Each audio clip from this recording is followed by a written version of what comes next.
सभी बच्चों का आज के ऑनलाइन क्लास में हार्दिक स्वागत और अभिनंदन है। आज हम पढ़ेंगे कक्षा 9 में काव्य खंड में संग्रहित कबीर के साथी गुण। सबसे पहले कबीर को पढ़ने से पहले कबीर का संक्षिप्त जीवन परिचय हम जान लें। कबीर जो है अरबी भाषा का शब्द है जिसका अर्थ होता है महान या श्रेष्ठ। कबीर के बारे में निम्न पदों के बारे में, उनके जीवन परिचय के बारे में पूरा बता दिया गया है। वो पद हम आपको सुना रहे हैं। अनगढ़ खड़ी अटपटी भाषा, भावों भरा अबोला, साखी शब्द रमैनी देकर जिसने बीजक खोला, धर्म संपदा की कटुता को कौन प्रेम से धोता, युग दृष्टा कविदूत क्रांत का अगर कबीर न होता।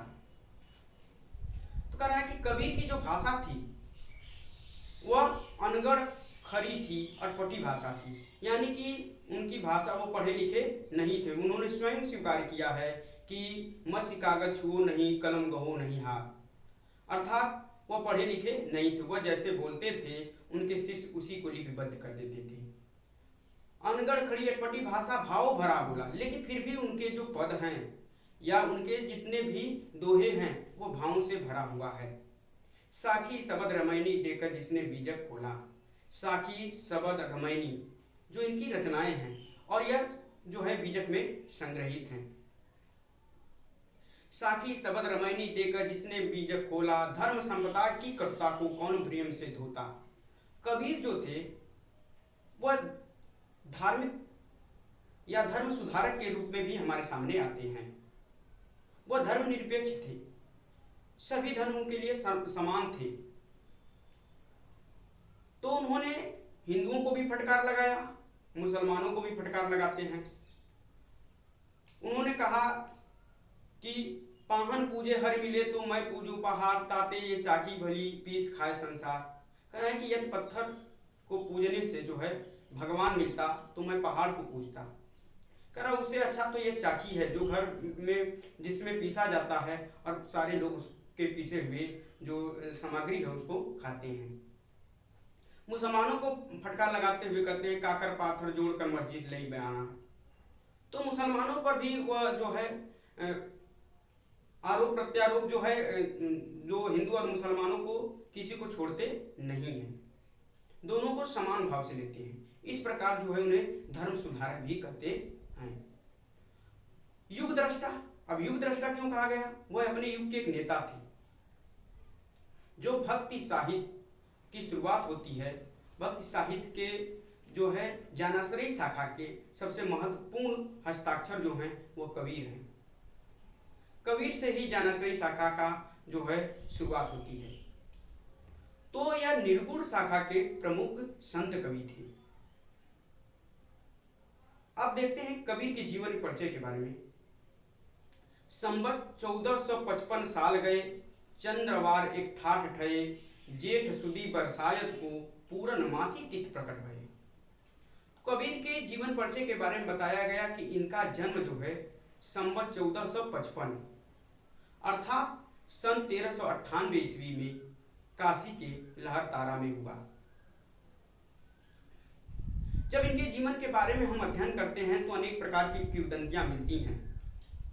कहा जाता है कि कबीर का जो जन्म है विधवा ब्राह्मणी के गर्भ से हुआ था। एक बार वह विधवा ब्राह्मणी रामानंद के पास जाती है तो रामानंद जी भूलवश जो है उसे जो है आशीर्वाद दे देते हैं, जिससे जो है कबीर का जन्म होता है। वो लोग लज्जा और समाज के डर से उस बच्चे को ले जाकर लहरतारा के तालाब में फेंक देती है और वहीं जो है नीरू और नीमा दो दंपत जुलाहे ने इन्हें अपने घर ले जाते हैं और इनका लालन पालन करते हैं। इस प्रकार जो है कबीर पर हिंदू धर्म और जो है मुस्लिम धर्म दोनों का समान प्रभाव पड़ा। और इनके जो गुरु थे वो रामानंद थे। ऐसी भी किंवदंती मिलती है कि रामानंद जी एक बार जो है गंगा स्नान के लिए जा रहे थे और कबीर जी जो है सीढ़ियों पर लेटे हुए थे। जैसे ही गुरु रामानंद का पैर उनके ऊपर पड़ता है तो रामानंद के मुंह से सहसा निकल जाता है राम राम कर। इसी राम राम को अपना गुरु मंत्र मान लिया। और जो कबीर के राम हैं वह दशरथ के राम नहीं हैं। कबीर के राम और दशरथ के राम में अंतर है। वहाँ जो दशरथ के राम हैं वह अवतारी राम हैं, जबकि कबीर के राम जो हैं परम ब्रह्म परमात्मा हैं। तो इस प्रकार जो है कबीर का जीवन जो है अनेक कठिनाइयों से भरा हुआ मिलता है, अनेक प्रकार की किंवदंतियां मिलती हैं। आइए और आगे इसमें देखते हैं। इनका जन्म 1398 ईस्वी में संवत 1455 विक्रम संवत में हुआ था। अब देखिए जो संवत होता है, संवत में से अगर हम 57 हटा देते हैं, 1455 में से 57 यदि हम माइनस कर देंगे तो 1398 तो ईस्वी निकल जाता है। तो इस प्रकार इनका जन्म जो है 1455 में हुआ था। जन्म स्थान इनका कहाँ है? काशी के लहरतारा में। मृत्यु कहाँ है? मगहर। अब इसके बारे में भी एक किंवदंती मिलती है, एक ऐसा कहानी हमको मिलता है कि जब कबीर जन्म लिए थे उस समय अनेक प्रकार के जो है भ्रांतियां फैली हुई थी कि जिनका जो मृत्यु काशी में होता है उन्हें स्वर्ग मिलता है, और जिनका मृत्यु जो है मगहर में होता है उन्हें जो है वह नरक मिलता है। तो इस भ्रम को तोड़ने के लिए कबीर जो है अपने अंतिम जीवन में जो है मगहर चले जाते हैं। मगहर जो उस समय बस्ती जिला में पड़ता था, लेकिन आज जो है संत कबीर नगर जिले में पड़ता है। वहीं जो है आमी नदी के तट पर इनका आज भी समाधि बनी हुई है। वहीं पर अपने प्राण को त्याग दिया और उन्होंने उस भ्रांति को जो उस समय फैली हुई थी कि जो मगहर में मरता है उसे नरक मिलता है, उसको तोड़ दिया। और इस प्रकार जो है कबीर का जो मृत्यु हुआ वो मगहर में हुआ। वो अभी कहाँ पड़ता है? संत कबीर नगर में पड़ता है, आमी नदी के तट पर पड़ता है। इनके माता नीमा, पिता नीरू जिन्होंने इनका लालन पालन किया था। पत्नी का नाम केलोई था और पुत्र का नाम कमाल और पुत्री का नाम कमाली। प्रमुख रचनाएं पहले ही बता दिया गया कि साखी, सबद, रमैनी। इसमें जो साखी है, साखी का जो साक्षी जो तत्सम होता है साक्षी, इसमें जो है परम ब्रह्म परमात्मा को साक्षी मानकर रचनाएं किए हैं, इसीलिए इसका नाम जो है साखी है। सबद यह दोहों में लिखा है गया है। साखी जो है ये दोहों में लिखा गया है। सबद जो है गे पद है, इनके पदों का संग्रह है। इसके बाद आता है रमैनी। रमैनी जो है चौपाई और दोहा छंद में लिखित है। अब इस प्रकार जो है कबीर का जो संक्षिप्त जीवन परिचय है इसके बारे में हम लोग पढ़ लिए। कबीर जो है वह निर्गुण भक्ति धारा के प्रमुख हस्ताक्षर हैं और जो कक्षा 9 में संग्रहित है उनके जो है साखी से कुछ दोहे लिए गए हैं। आइए उसका अध्ययन करते हैं।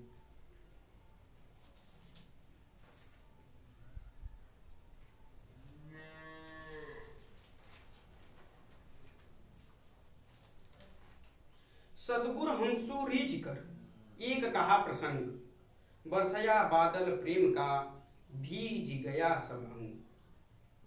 कबीरदास जी कहते हैं कि सतगुर हमसे रीझ कर कराए कि हमारे सेवा भावना से सतगुरु हमारे गुरु जो है हम पर प्रसन्न होकर एक कहा प्रसंग कराए, एक जो है ज्ञान की बात बताई। कराए कि सतगुरु हमारे सेवा भावना से प्रसन्न होकर एक ज्ञान की बात हमें बताई। बरसया बादल प्रेम का भीज गया सब अंग। करा कि जो ज्ञान की बात बताई उस ज्ञान की बात के माध्यम से ही हमें ईश्वर के बारे में ज्ञात हुआ, यानी ईश्वर के बारे में हम जान सके। बरसया बादल प्रेम का भीज गया सब अंग। करा कि बरसया बादल प्रेम का करा कि जैसे ही सदगुरु के उस प्रसंग को मैंने सुना, उसे सुनकर ऐसा प्रतीत हुआ कि ईश्वरी प्रेम रूपी जल से जो वर्षा हुआ उस बरसात से हमारा सारा अंग भीग गया।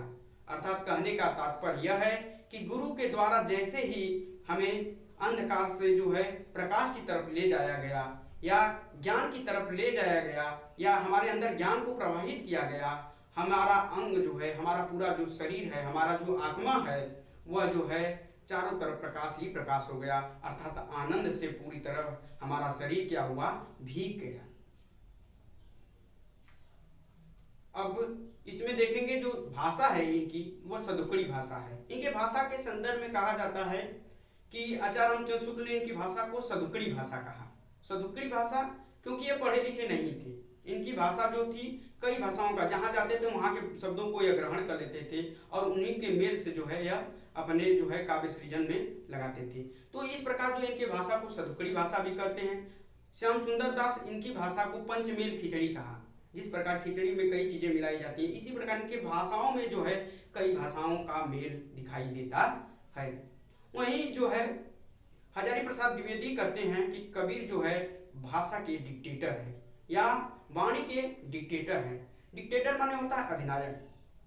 हजारी प्रसाद द्विवेदी कहते हैं कि इन्होंने भाषा जो है इनके आगे असहाय सी दिखती है। इन्होंने जिस भाव में व्यक्त करना चाहा है अपने बातों को, उस भाव में व्यक्त कर दिए हैं। तो इस प्रकार इनकी जो भाषा है वह है सदुकड़ी भाषा। और इसमें जो पहला जो दोहा हम पढ़े, इसमें जो छंद है वह दोहा छंद है। और इसमें अलंकार है रूपक अलंकार। क्यों रूपक अलंकार? वर्षा बादल के प्रेम का करा कि ईश्वरीय प्रेम रूपी, यानी कि यहाँ पे कौन सा अलंकार हुआ है? रूपक अलंकार। ईश्वरीय प्रेम रूपी जैसे ही जल से का वर्षा हुआ, यानी जल की बरसात हुई, वैसे ही हमारा सारा शरीर, हमारा सारा अंग भीग गया। इसमें जो अलंकार है वह रूपक अलंकार है। अब आगे देखेंगे। राम नाम के पढ़ तरे देवे कौ कछुनाई, क्या लेगी गुर संतोषिए हौस रही मनमाई। अब कबीर आगे कहते हैं कि राम नाम के पढ़ तरे देवे कौ कछुनाई। कबीरदास जी कहते हैं कि जिस गुरु के माध्यम से हमें राम नाम का, उस परम सत्ता का ज्ञान हुआ, उस गुरु को देने के लिए मेरे पास इस संसार में कुछ नहीं है। क्या लेगी गुरु संतोषिए हौस रही मनमाई। कह रहा है कि मैं क्या देकर अपने उस सदगुरु को, उस गुरु को संतुष्ट करूं, जिन्होंने ज्ञान के माध्यम से, ज्ञान के पथ पर चलकर ईश्वर को प्राप्त करने का मार्ग बताया। उस गुरु को मैं देखकर क्या संतुष्ट हूं। हौस रही मनमाई। करा कि दिन रात जो है हमारे मन में यही अभिलाषा रहती है कि कौन सी चीज देखकर जो है मैं अपने गुरु को संतुष्ट करूं। अर्थात कहने का तात्पर्य यह है कि जो गुरु ने हमें ज्ञान दिया, जो सत्य के मार्ग पर चलकर ईश्वर को प्राप्त करने का मार्ग दिखाया, उस गुरु को मैं जो है गुरु दक्षिणा के रूप में क्या दूं। ज्ञान प्रकाशा गुरु मिला, जो जिन बिसरी जाए, जब गोविंद कृपा करी तब गुरु मिलिया आय। कह ज्ञान प्रकाशा गुरु मिला, सो जिन बिसरी जाए। कह रहा है कि कबीरदास जी कहते हैं, गुरु की महत्ता का वर्णन करते हुए कहते हैं इस दोहे में कि ज्ञान प्रकाशा गुरु मिला। हमें जो गुरु मिले हैं वह ज्ञान के अखंड भंडार हैं, जिनके माध्यम से हम सरलता से ईश्वर को प्राप्त कर सकते हैं। करा कि हमें ऐसे गुरु की प्राप्ति हो गई है। सो जिन बिसरी जाए, ऐसे गुरु को भूलना नहीं चाहिए। अर्थात कहने का तात्पर्य है कि बिना गुरु के ज्ञान को के जो है किसी भी लक्ष्य की प्राप्ति नहीं होती है। जीवन में जो है किसी न किसी, हर व्यक्ति को जो है गुरु की आवश्यकता होती है। जब गोविंद कृपा करी तब गुरु मिलिया आए। करा कि मैं इतने दिनों तक भटकता रहा, लेकिन जब तक ईश्वर की कृपा, उस परम ब्रह्म परमात्मा की कृपा नहीं होगी, तब तक आपको एक सच्चे गुरु, ज्ञानवान गुरु की प्राप्ति नहीं हो सकती है। तब गुरु मिलिया आए। करा कि जैसे ही आप पर ईश्वर की कृपा होगी, वैसे ही आपको जो है ज्ञान के अखंड भंडार, अच्छे भंडार, गुरु की प्राप्ति हो जाएगी। अब आगे देखेंगे दोहे में। माया दीपक नर पतंग भ्रमि भ्रमि इवे पड़ंत, कहे कबीर गुरु ज्ञान थे एक आध उभरंत। माया दीपक नर पतंग, यहाँ माया दीपक, दीपक जो है यहाँ पर दीपक जो प्रतीक है वह संसार का प्रतीक है, माया का प्रतीक है। नर मतलब मनुष्य जो प्रतीक है वह पतंग, पतंग माने होता है पतिंगा का प्रतीक है। कबीरदास जी कहते हैं कि माया, माया जो है वह दीपक के समान है और जो मनुष्य है वह पतिंगे के समान है। भ्रमि भ्रमि इवे पड़ंत, कह रहा है कि जिस प्रकार यदि दीपक जलता है तो दीपक के सौंदर्य पर मोहित होकर पतिंगा उसके आसपास मंडराता रहता है और वह तब तक मंडराता रहता है जब तक उसके लौ में जलकर वह समाप्त नहीं हो जाता। कह रहे कबीरदास जी कहते हैं इसी प्रकार जो है यह मनुष्य माया रूपी संसार में इधर उधर भटकता रहता है और इसी में भटकते भटकते अंततः वह जो है परलोकवासी हो जाता है और वह जीवन में कुछ नहीं कर पाता है, अर्थात वह मोह के अथाह सागर में फंसा रहता है। और वह मोह के इस अथाह सागर से तभी निकल सकता है जब उसे एक अच्छे, एक सच्चे गुरु का दिशा निर्देश प्राप्त होगा।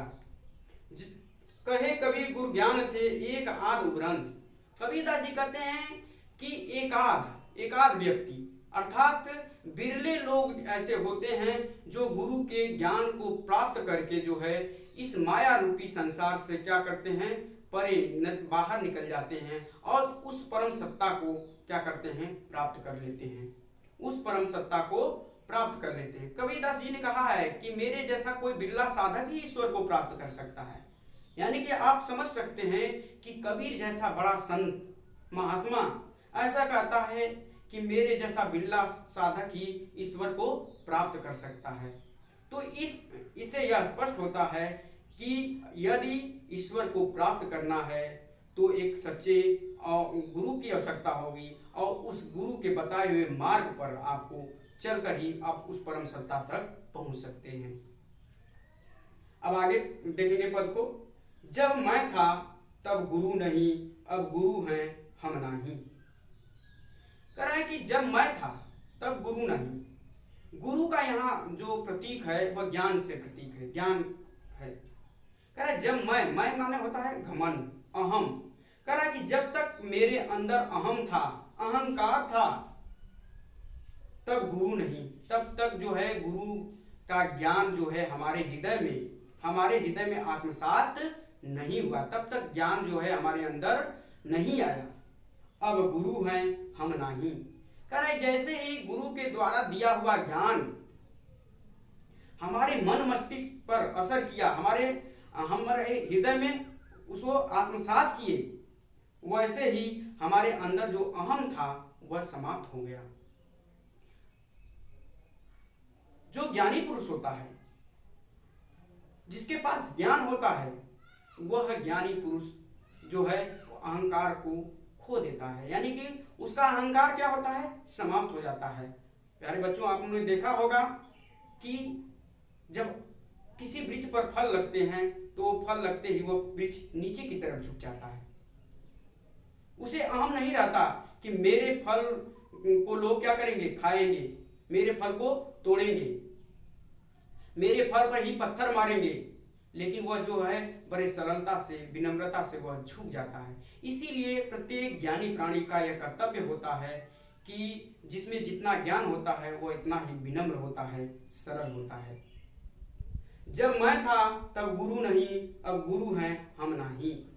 कह रहे जब मैं था, जब तक हमारे अंदर घमंड था तब तक हमें ज्ञान की प्राप्ति नहीं हुई, और जैसे ही मुझे ज्ञान की प्राप्ति हुई, हमारे अंदर का अहंकार, हमारे अंदर का जो घमंड था, मैं था, वह सब समाप्त हो गया।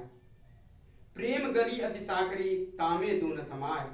कह रहा है कि प्रेम की जो गली है वह अत्यंत सकरी है, पतली है, इसमें एक साथ दो लोग नहीं चल सकते हैं, इसलिए जो है तामे दो न समाय। कह रहा है कि इसमें जो है एक साथ दो लोग नहीं चल सकते हैं, इसीलिए जब तक हमारे अंदर ज्ञान होगा तो अहम निश्चित रूप से हमारे अंदर नहीं होगा, और जब अहम होगा तो ज्ञान नहीं होगा। तो प्यारे बच्चों, आज जो है हम कबीर दास द्वारा विरचित जो साखी था उसके 5 दोहे का अध्ययन किए। अब फिर मिलेंगे अगले वीडियो में आपसे, और अगली कक्षा में आगे के इनके दोहों का अध्ययन करेंगे। आज बस इतना ही। धन्यवाद।